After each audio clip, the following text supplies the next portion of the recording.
Year to date, have you financed new investments, and what was the dollar amount compared to last year's investments? Well, it's increased. I mean, as I said, we just closed on our second venture fund, Newspring Ventures 2.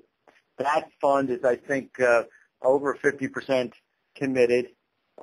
We are making about an investment every 2 months across the equity, the venture, healthcare, and mezzanine funds, so 6 deals a year, which is a pretty good pace. Overall, right now, we have become more careful in the sense that we want to make sure that we invest with enough cash in our round that we're financing to make it worthwhile for the for the fund, the firm that we're funding, to really have confidence that it can last through the milestones that it's set out for itself before it has to go back to fundraise again. And in some cases, we are in situations where we're the last round of financing. So, but what I'm trying to say is we're funding deals with a little bit extra cash just in case the market tightens up and it's more difficult to raise money. And certainly it is. But we're active. I mean, as I said, we're doing 6, 7, 8 deals a year out of a firm that used to do maybe 3 or 4 deals a year. So we've increased our activity. I would say it's probably similar to last this year, 2008 versus 2007. But we are actively investing. We're not sitting on our hands, as you hear a lot of funds doing. And the reason is we raised our second equity fund, and we have adequate capital on hand across the whole fund family. And what was the size of that fund?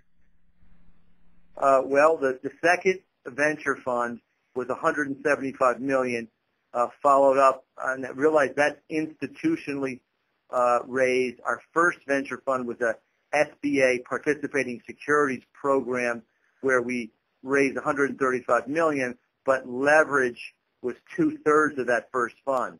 So we went from, if you do the math there, from say $40 million in private capital to $175 million in private capital, and from mostly individuals, high net worth banks investing in that first venture fund to the second one being pension funds, family offices, the major institutional investor types that make up the bulk of the capital that private equity firms raise. And by the way, I think that in the medium to long term, private equity will be a very, very attractive investment vehicle for institutional investors because they've lost confidence in the public markets based on the shenanigans that have gone on.